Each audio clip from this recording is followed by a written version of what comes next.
तो आज के इस लेक्चर में आप सबका बहुत बहुत स्वागत है और हम आ चुके हैं एक नए लेक्चर के साथ आपके लिए। और कोशिका वाले चैप्टर में हम ये लेक्चर नंबर हमारा 5 है और इसमें जो हम कवर करने वाले हैं वो माइटोकॉन्ड्रिया और एंडोप्लाज्मिक रेटिकुलम, ये दो सेल ऑर्गेनेल्स हैं, इनके बारे में हम बात करेंगे। तो चलिए हम शुरू करते हैं माइटोकॉन्ड्रिया को बिना टाइम वेस्ट करते हुए। यदि आपने लेक्चर नंबर 4 नहीं देखा है तो आप प्ले लिस्ट में जाकर, आप डिस्क्रिप्शन में आपको लिंक मिल जाएगा, वहां से जाकर आप देख सकते हैं। चलिए शुरू करते हैं। तो इसमें माइटोकॉन्ड्रिया के बारे में आज हम पढ़ने वाले हैं। क्या है माइटोकॉन्ड्रिया?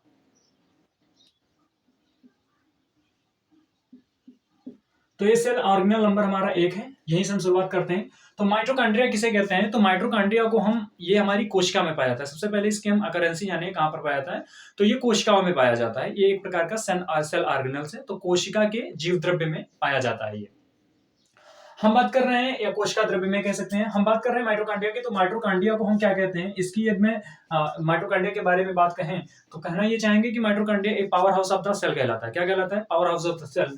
तो माइटोकॉन्ड्रिया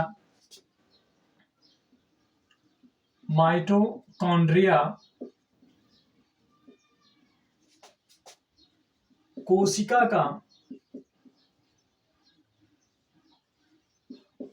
का पावर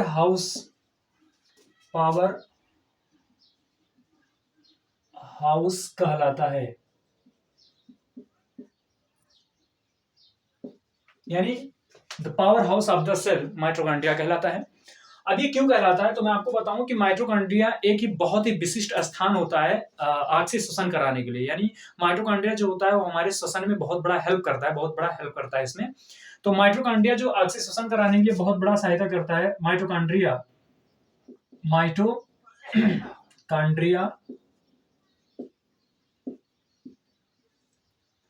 ऑक्सीश्वसन में भाग लेता है और कार्बोहाइड्रेट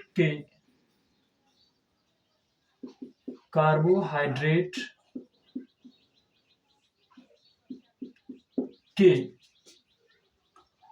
ऑक्सीकरण द्वारा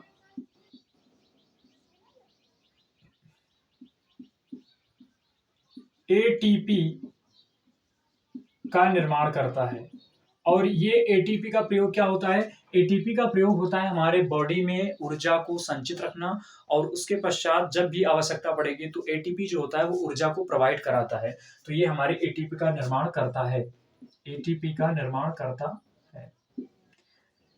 यदि मैं इसकी खोज के बारे में कहूं तो इसकी खोज 1892 में अल्टमान ने किया था। किसने किया था? खोज की बात करें तो खोज जो किया था वो अल्टमान नामक वैज्ञानिक ने किया था। अल्टमान ने 1892 में ये इसकी खोज हुई थी। और आप जान ले, कोलिकर ने सर्वप्रथम इसको देखा था और सीवेंडा ने इसको नाम दिया था। तो कई इसमें वैज्ञानिक जुड़े हैं, लेकिन आपको इतना क्लास 9 में जाना है। खोज 1892 में अल्टमान ने किया था, और इसमें जो इसको कोलिकर ने इसको सर्वप्रथम देखा था रेगित पेशियों में। लेकिन आप ध्यान रखेंगे कि एनसीईआरटी ने इसमें दिया नहीं है कि दिनांक कब, मतलब उसमें सन डेट नहीं दिया, उसने मेंशन नहीं किया, बस थोड़ा बहुत कर दिया। हम आपको बता देते हैं इसमें। तो आगे इसमें देखेंगे कि माइटोकॉन्ड्रिया, और फिर माइटोकॉन्ड्रिया की यदि मैं संरचना के बारे में बात करूं, स्ट्रक्चर ऑफ द माइटोकॉन्ड्रिया,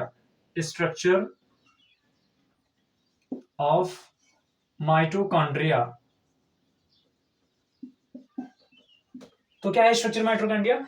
देखिए, माइटोकॉन्ड्रिया का ये फिगर है, और माइटोकॉन्ड्रिया में 2 लेयर्स पाई जाती हैं, यानी इसको हम कह सकते हैं डबल मेम्ब्रेन्ड ऑर्गेनल है। ये डबल सेल, इसमें दोहरी परत पाई जाती है, दोहरी परत वाला कोशिकांग होता है। ये क्या होता है? दोहरी परत वाला कोशिकांग होता है। दोहरी परत वाला कोशिकांग होता है, यानी इसमें 2 परत पाई जाती है। देखिए, एक ये आउटर मेम्ब्रेन है ये, और एक इनर मेम्ब्रेन है। तो जो ये वाला पार्ट है, ये अंदर वाला, इसको कहते हैं इनर मेम्ब्रेन, और ये बाहर वाले को कहते हैं आउटर मेम्ब्रेन। तो 2 मेम्ब्रेन पाए जाते हैं। फिर इसमें क्या हुआ है कि ये आपका मैट्रिक्स है, इसके अंदर ढेर सारे मैट्रिक्स भरे हुए हैं।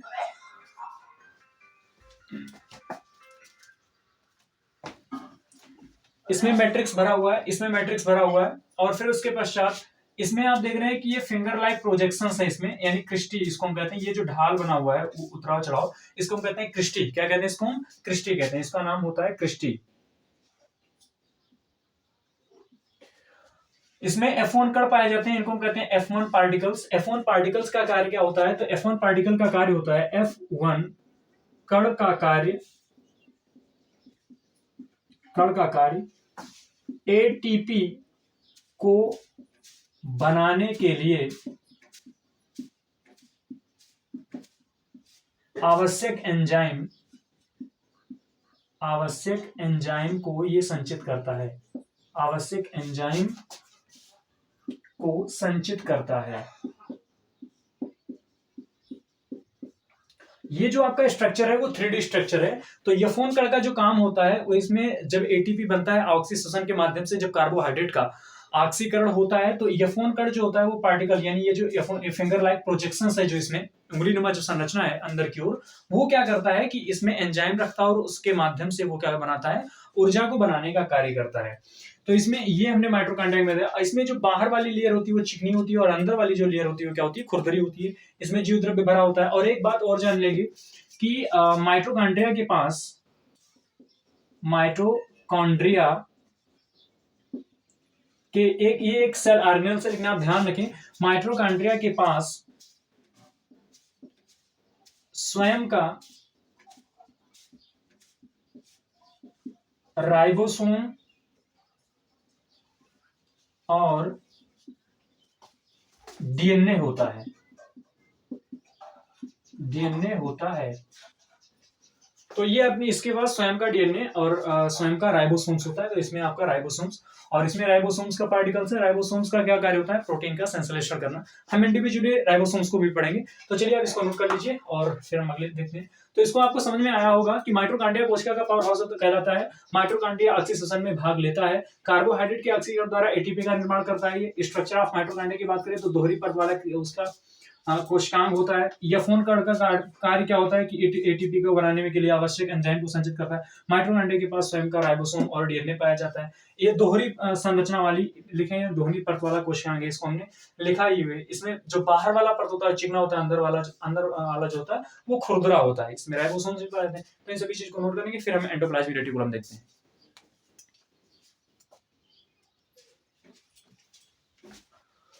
चलिए इसमें अब हम इसको देखने के बाद माइटोकॉन्ड्रिया को नेक्स्ट लेक्चर में हम एंडोप्लाज्मिक रेटिकुलम करते हैं। छोटे छोटे लेक्चर में हम सभी को देखेंगे। तो इसको आप पढ़ेंगे, इसको आप लिख लेंगे और इसका शॉर्ट नोट बना के आप इसकी तैयारी कर सकते हैं। तो बहुत बहुत धन्यवाद और मिलते हैं अगले लेक्चर में।